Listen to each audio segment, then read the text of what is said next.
put a dial indicator on the top of the piston, wound the crank over until I got to the high spot, and just fitted the counterweight that the blower bottom pulley bolts to, which is different to the normal engine. No harmonic balancer on these with the blower. It's a good time to check your top dead center mark on your timing mark, so that later on you'll know for sure whether it was right or not.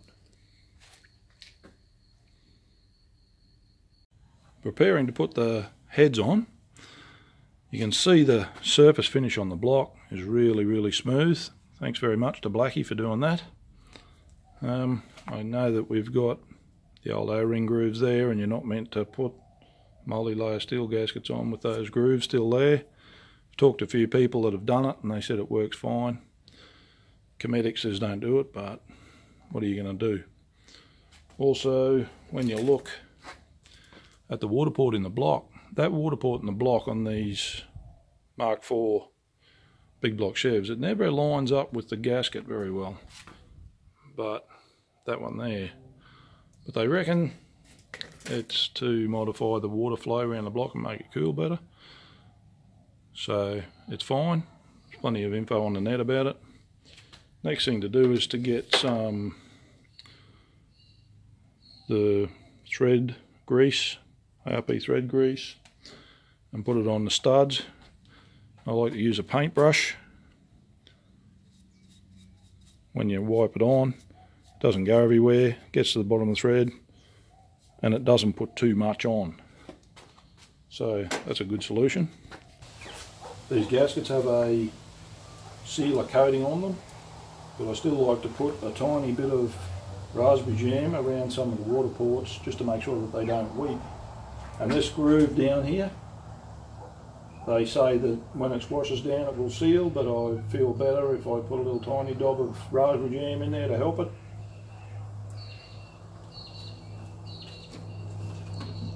So we'll get the head.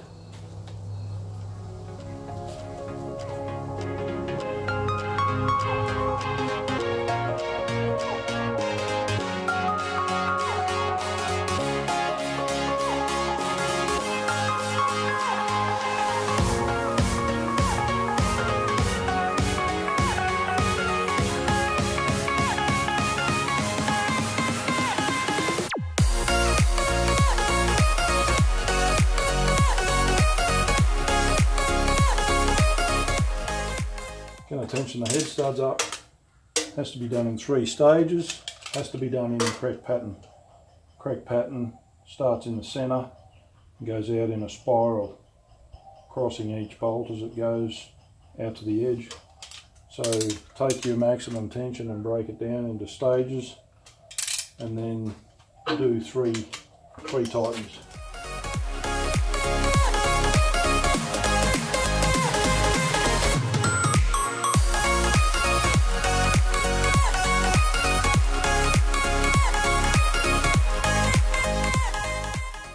Try to follow as closely as you can to the radial pattern, but if you make a mistake and you get a little bit mixed up, it's okay.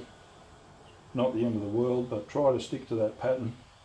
When you've got it done, down to the 80 pounds, this one's down to 80 pounds, that the ARP specifies, you'd like to go along and double check, put a white paint pen on the top of each one that you do,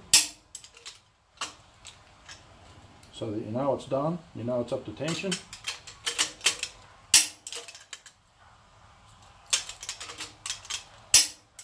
And you know you haven't missed any. So when you get to the end, you can stand back, have a look from the side and say, have I got all of those fully tensioned correctly? Peace of mind. Heads are on, tension down, plenty of white marks on the studs. Time to put them lifters in. These are the lifters I'm using.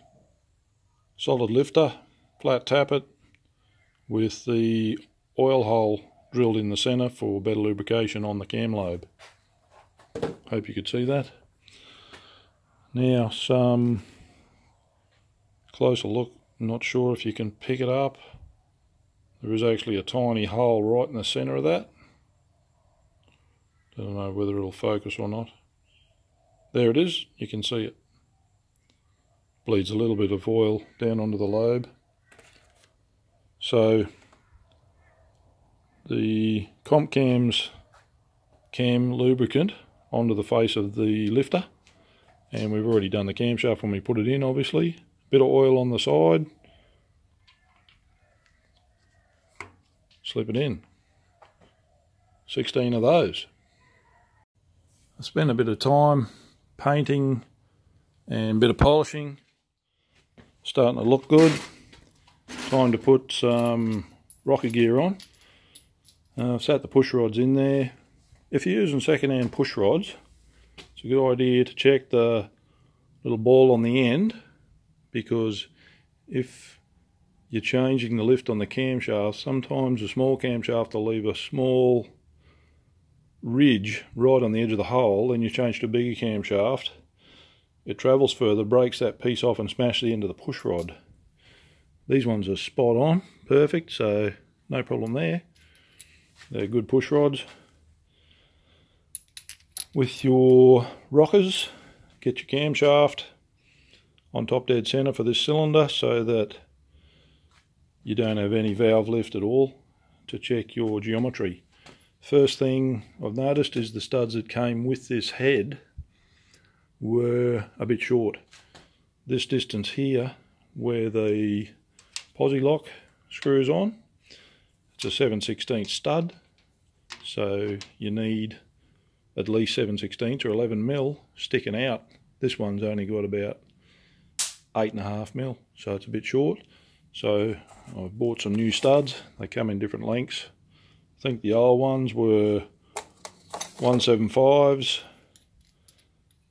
These new ones are 2-inch ones, so there's the old one compared to the new one.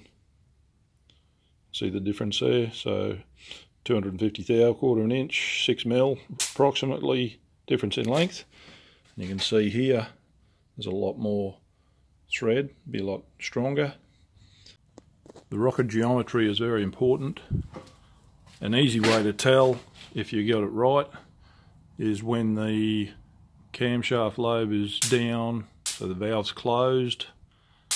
You can see this gap just in front of the posi lock between the rocker and the posi lock. Small gap there is indicating that you're in the right part of the travel of the rocker.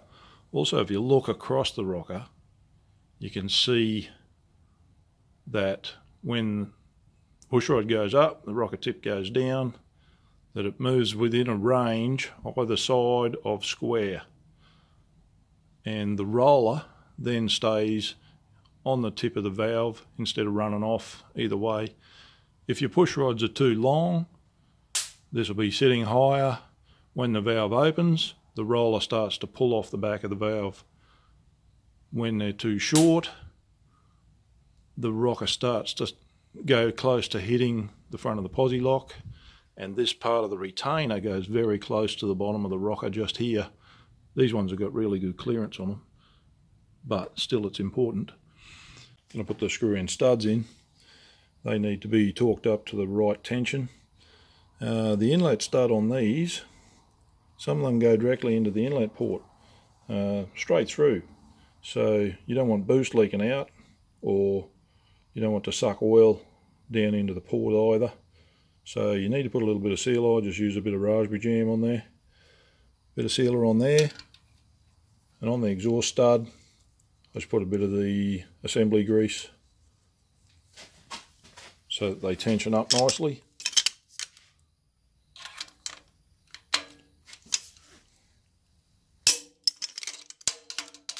On this engine for these heads, these studs, 50 foot-pounds is right.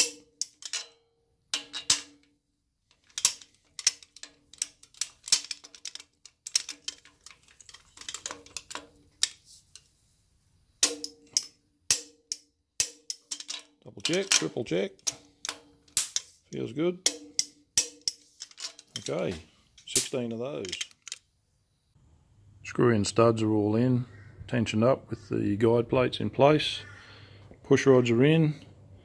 Rockers are sitting on there. When you put your rockers on, you'll notice on the trunnion there's a flat side for the posi lock to touch, as opposed to the other side, which is just rounded. Be careful not to put those in with the trunnion upside down.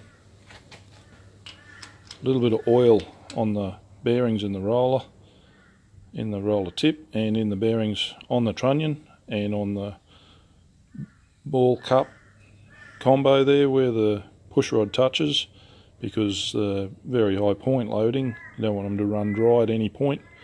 Obviously once it's running the oil will go up there, but on the initial start you don't want it to pick up and do damage. The parts shop has sent us the wrong posi locks. 8 of them are right, but the other 8 aren't. They're supposed to be longer if you look along. As you can see, big block Chev on the inlets, supposed to be a longer one, about that long, so I've had to order them because the parts shop didn't have them. Actually, they didn't know what we were talking about when we rang them up, but they do now. So we've had to order those. We've got to wait for them to come from the US. But it doesn't really matter for now, because I've got to pull it all off again to put the inners in the springs when we've run the camshaft in. So don't really need to put the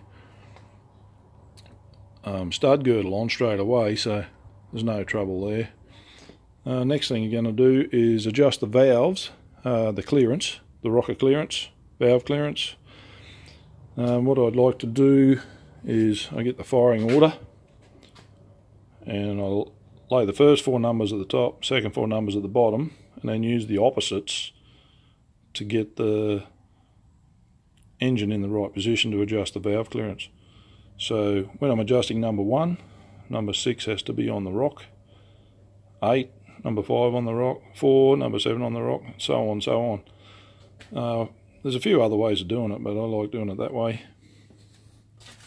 So as you can see, at the moment, number 6 is on the rock. That's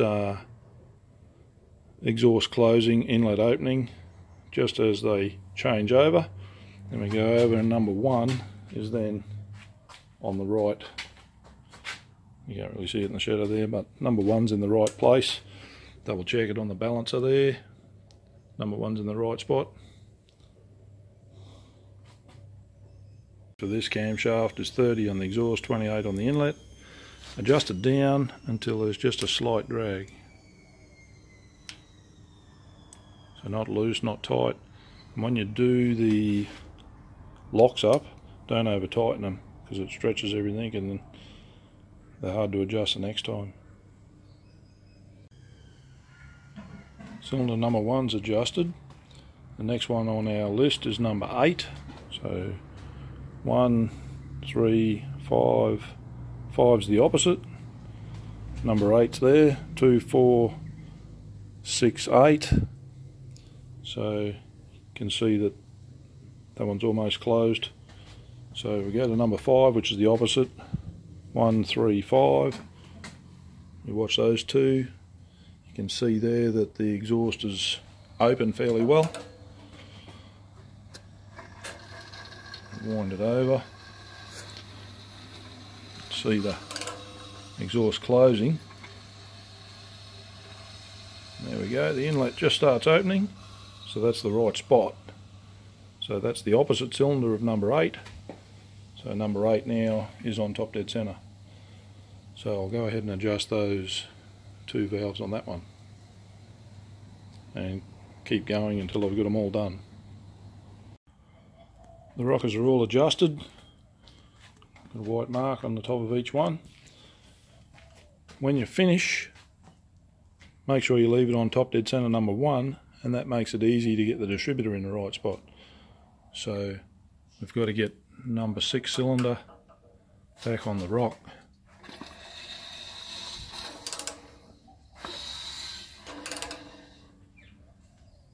And we look at our timing mark. It's pretty right. So that will be top dead center number 1, because the opposite cylinder number 6 is on the rock. So when we go to put the distributor in, it'll be easy.